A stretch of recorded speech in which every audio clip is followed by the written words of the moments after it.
Will the UK repeat Australia's mistakes and introduce digital ID through the back door or drive children to the unregulated dark web?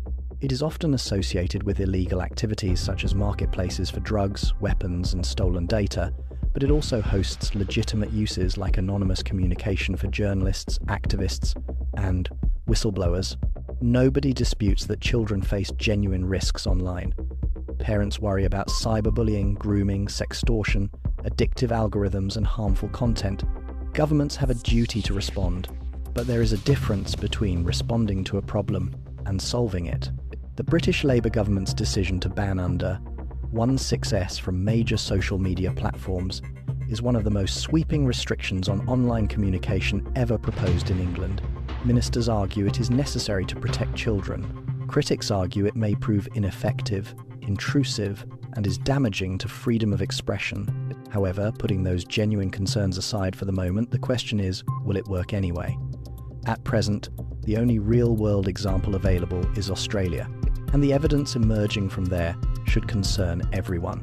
Australia, the world's first test case. Australia became the first country in the world to introduce a nationwide social media ban for under 16S. The legislation came into force in December 2025 and was hailed by supporters as a breakthrough in child protection. Platforms were instructed to remove underage users and introduce age verification systems. The Australian government allocated millions of dollars to age assurance technology trials in preparation for implementation. Reports indicate that approximately $6.5 million was spent testing age verification systems before the scheme was rolled out. Yet despite this investment, early results have been disappointing. Within months, surveys suggested that around 70% of children who previously had social media accounts were still using them. Far from creating an effective barrier, the ban appeared to create a challenge that many teenagers quickly learned to overcome. How children beat the system. Teenagers used a variety of methods to bypass restrictions. Some used their parents' identification documents, whilst others created new accounts using different birth dates. Some reportedly used older siblings' photographs to defeat facial age estimation systems, and VPN services allowed users to disguise their location and appear to be connecting from another country. Others simply opened fresh accounts before enforcement measures could catch up. The lesson is not that children are criminals. The lesson is that technology restrictions are often easier to evade than politicians expect, and people will overcome if needed, whatever the age. The privacy trade-off nobody talks about. To stop children accessing social media, platforms must first know how old everyone is. That means collecting more information from all users. Age verification can involve facial scans, passport checks, driving license checks, digital identity systems, banking verification, third-party age assurance providers. Many campaigners arguing against digital ID highlight that this creates a new problem.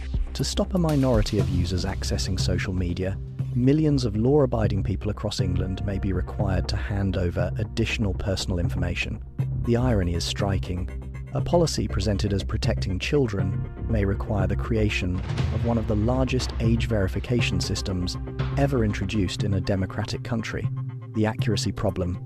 The technology itself remains far from perfect. Australian trials raised concerns about accuracy and potential bias within age estimation systems. Researchers found differing levels of accuracy, raising concerns about fairness and reliability. Even Ofcom has acknowledged that determining whether somebody is under 16 is significantly harder than determining whether they are over 18. Mistakes are inevitable, and children will gain access when they should not. Adults will occasionally be blocked when they should not. Neither outcome inspires confidence. Where is the evidence of success? An important question remains unanswered. Has Australia's ban improved child safety? Has it reduced bullying? Has it reduced self-harm? Has it improved mental health? Has it reduced grooming? At present, there is little evidence available to answer these questions. The policy has generated headlines, but measurable outcomes remain largely unknown. That should concern policymakers and people across England. Major restrictions on personal freedom should only be introduced after evidence demonstrates effectiveness that should be after critical debate and evaluation. Even then, personal restrictions should be challenged. Instead, The British governments appear to be hoping the evidence will arrive later, which raises serious alarm bells and questions of what is the agenda. The freedom question. Social media is not simply entertainment.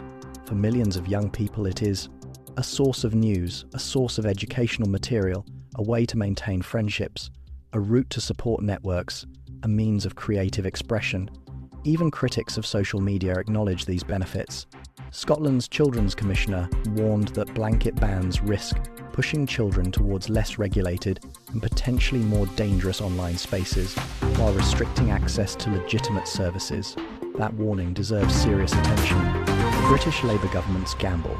Perhaps the most remarkable aspect of the proposal is that the Labour Party previously resisted calls for blanket bans. Now it is proposing one of the most ambitious social media restrictions in the Western world. Ministers argue that the scale of the problem justifies the scale of the response. Yet the evidence from Australia suggests enforcement remains difficult, circumvention remains widespread, and measurable benefits remain uncertain. The danger is that the British government adopts a policy that is decisive, achieves little, and introduces digital ID through the back door.